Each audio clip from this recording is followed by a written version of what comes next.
सबसे पहले मैं मुबारकबाद दूंगा उन लोगों को जो भगवान शिव के जलाभिषेक के लिए पवित्र स्थानों से जल लेकर आते हैं और उनका जलाभिषेक करते हैं। कहते हैं भगवान शिव के जो भक्त हैं वो अनगिनत हैं, उनकी संख्या करोड़ों अरबों खरबों में है। इसीलिए जब उनका त्यौहार आता है तो देखो किस तरह उनके भक्त सब कुछ भूल कर कितनी मेहनत मशक्कत करके जल लेकर आते हैं, फिर उनका जलाभिषेक करते हैं।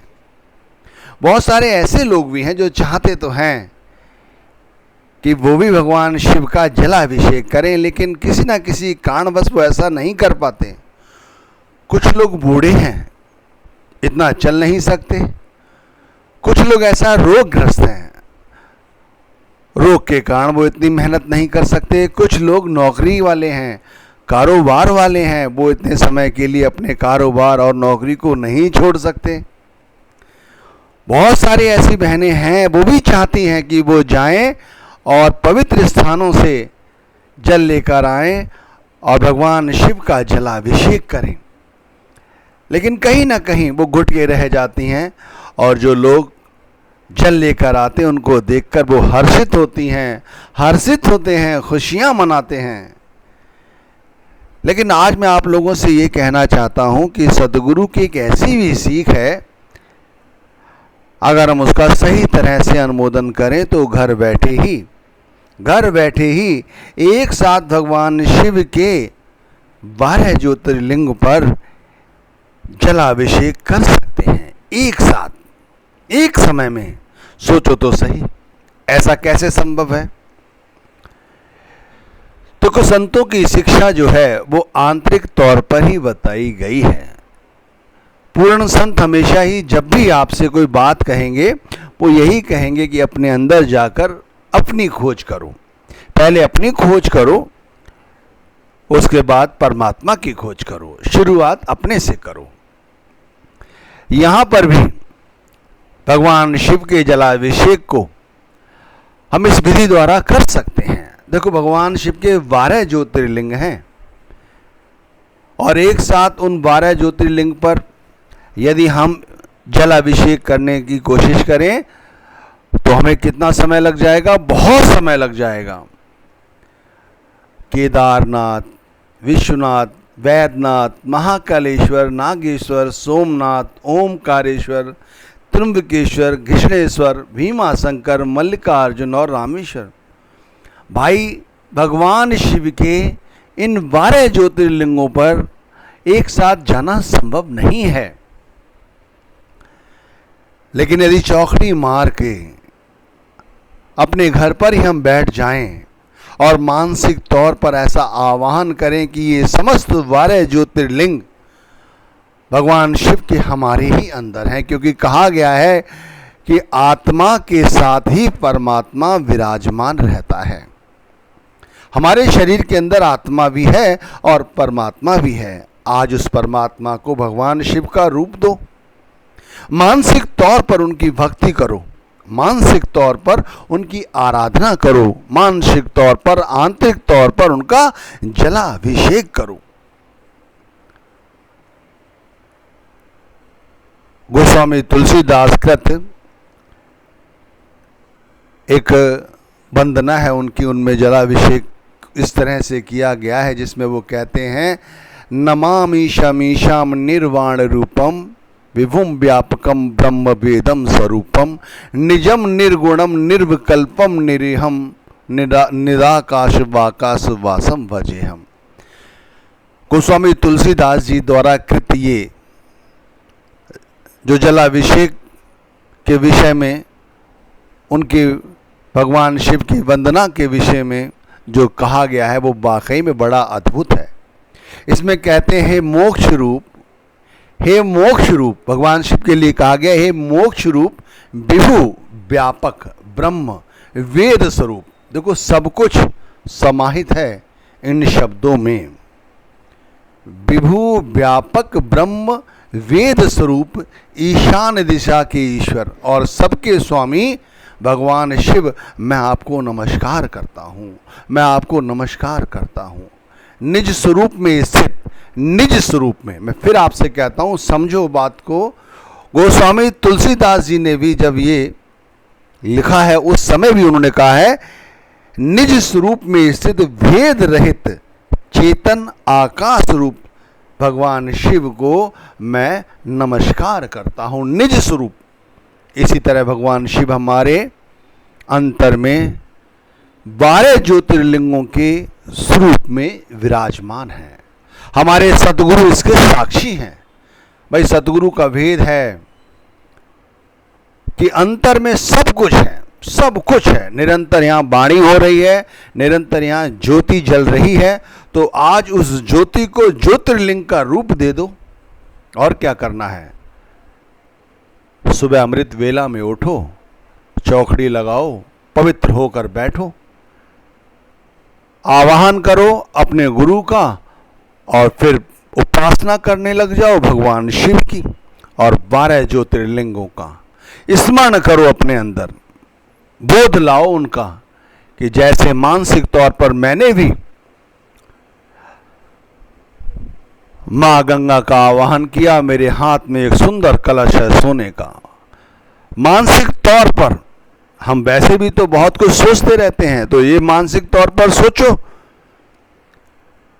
कि हाथ में कलश है, सोने का कलश है, सोने के अंदर मां गंगा का आवाहन किया है कि हे मां गंगा, आप स्वयं इस कलश में विराजमान हो जाइए। आह्वान कीजिए, गुरु नाम जो मिला है हमें उसका रटन करते रहिए, यानी उसे श्वासों श्वास जपते रहिए। गुरु नाम से अलग होना नहीं है, ध्यान रखिए। मैं आपसे ये नहीं कह रहा हूं कि गुरु नाम को छोड़ देना है, गुरु नाम को नहीं छोड़ना है। गुरु नाम को वैसे ही जपते रहना है जैसे पहले जप रहे थे, लेकिन अब श्रद्धा लानी है, विश्वास लाना है। महादेव को जो प्रसन्न करना है, उनका जलाभिषेक करना है। इसलिए इस सोने के कलश में मां गंगा से आवाहन करना है, मां गंगा आप इस कलश में विराजमान हो जाइए। हम किसी तीर्थ स्थल पे जाके कितना जल लाते हैं, सोच के देखो। हम जितना भी जल लाते हैं उसमें हमारे प्रभु प्रसन्न हो जाते हैं। यहाँ स्वयं मां गंगा से आह्वान कर रहे हैं कि मां गंगा इस घड़े में आप आ जाइए, इस कलश में आप आ जाइए, आप विराजमान हो जाइए। आवाहन किया, गुरु नाम का स्मरण किया और आप की जैसी भावनाएं होंगी आपको स्वतः ही, हमें स्वतः ही पता चल जाता है कि देखो किस तरह से मां गंगा इसके अंदर आ गई हैं। हमने भी वो कलश अपने कांधे रख लिया है, हमने भी वो कलश अपने कांधे रख लिया है और चले हैं भोले को खुश करने के लिए। चलत कुंडलम भूसुनेत्रम विशालम, भगवान शिव की जो छवि है, एक बार उसके विषय में भी तो सोच के देखो कि महाराज शिव, भगवान शिव देखने में कैसे लगते हैं, कितने सुंदर हैं। चलत कुंडलम भूसुनेत्रम विशालम प्रसन्नानम नीलकंठम दयालम मृगाधीश चर्मांबरम मुंडमालम प्रियम शंकरम सर्वनाथम भजामि। बताइए, ऐसे शिव की मैं वंदना करता हूं, उनको भजता हूं, उनको याद करता हूं, जिनके चलने पर उनके कानों के कुंडल हिलते हैं, शोभा देते हैं उनके मुख पर। उनके चेहरे पर जो नेत्र हैं बड़े बड़े सुंदर हैं, विशाल हैं। उनके मुख का तेज हृदय को प्रसन्न करने वाला है। वो नीलकंठ हैं, उनके गले में नीलकंठ हैं, वो दयालु हैं। मृगाधीश चर्मांबरम मुंडमालम, मृग की छाल, मुंडों की माला, और ऐसे शिव को मैं भजता हूं। भाई ऐसे शिव की मैं वंदना करता हूं। कलश कांधे पे रख लिया है और सबसे पहले चले हैं उन्हीं 12 ज्योतिर्लिंगों पर जलाभिषेक करने के लिए। अब मां गंगा स्वयं विराजमान है इस कलश में, तो आप जितना चाहें उतना जलाभिषेक करो। क्या कभी जल खत्म होगा? नहीं होगा, वो तो निरंतर बहता रहेगा। जितना आप चाहें उतना जलाभिषेक करो, उतना ही जल भगवान शिव के ज्योतिर्लिंग पर बहता रहेगा। जितना आप उड़ेलते रहोगे उतना जलाभिषेक होता रहेगा। शुरुआत कहीं से भी करो। भगवान शिव के 12 ज्योतिर्लिंगों के नामों को लोग पृथक पृथक तरह से समझाते हैं, ये पहला है, द्वितीय है। इन सभी विचारों में ना उलझकर जो भी आपको नाम आते हैं, जो भी आते हैं, अपने हृदय से, अपने अंतःकरण में समझो कि बैठे हुए हैं हमारे हृदय में केदारनाथ। भगवान शिव केदारनाथ के रूप में बैठे हुए हैं। सबसे पहले मैं उनके शिवलिंग को, उनके ज्योतिर्लिंग को नमस्कार करता हूँ, उनको नमस्कार करता हूँ, उनको नमस्कार करता हूँ। फिर उसी कलश से उनका जलाभिषेक करता हूँ। अब आप उनकी जलाभिषेक शुरू कर दिया है। आप जितना चाहें, जितना चाहें, जितना चाहें उतना जलाभिषेक करें। कभी जलाभिषेक खत्म होगा, क्योंकि माँ गंगा स्वयं उस कलश में विराजमान हैं। फिर आप कितना भी जलाभिषेक करते रहिए। केदारनाथ जी का जलाभिषेक किया, फिर उनके ज्योतिर्लिंग पर धूप अर्चना की, बेल पत्र चढ़ाए, वेर जैसे फलों का आवाहन किया, वो चढ़ाए। सब कुछ मानसिक तौर पर किया जा रहा है, सब कुछ मानसिक तौर पर, यानी आंतरिक रूप से। हम निज घर बैठे हैं, घर के आसन पे बैठे हैं, भगवान शिव का जलाभिषेक कर रहे हैं। सतगुरु हमारे साक्षी हैं, गुरु द्वारा दिया गया नाम अंदर में चल रहा है। स्वयं माँ गंगा इसी कलश में विराजमान है। और भगवान केदारनाथ जी का सबसे पहले हमने जलाभिषेक किया है। जितना चाहे उतना जलाभिषेक। अंदर में बैठे हुए केदारनाथ, फिर विश्वनाथ, उनका भी इसी तरह से हमने जलाभिषेक किया। श्री वैद्यनाथ, महाकालेश्वर, नागेश्वर, सोमनाथ, ओमकारेश्वर, त्र्यंबकेश्वर, घृष्णेश्वर, भीमाशंकर, मल्लिकार्जुन और रामेश्वर। अब आप सोच के देखो, इन 12 ज्योतिर्लिंगों का एक साथ आपने जलाभिषेक किया है। कितना जलाभिषेक किया है, सोच के देखो। जितना चाहे उतना जलाभिषेक किया है। साक्षी है हमारे गुरु। जितना चाहे उतना जलाभिषेक करो, जितना चाहे भगवान शिव को प्रसन्न करो, गुरु को साक्षी रखकर। कहते हैं भक्ति वही अच्छी होती है जो निष्काम भावना से की जाए।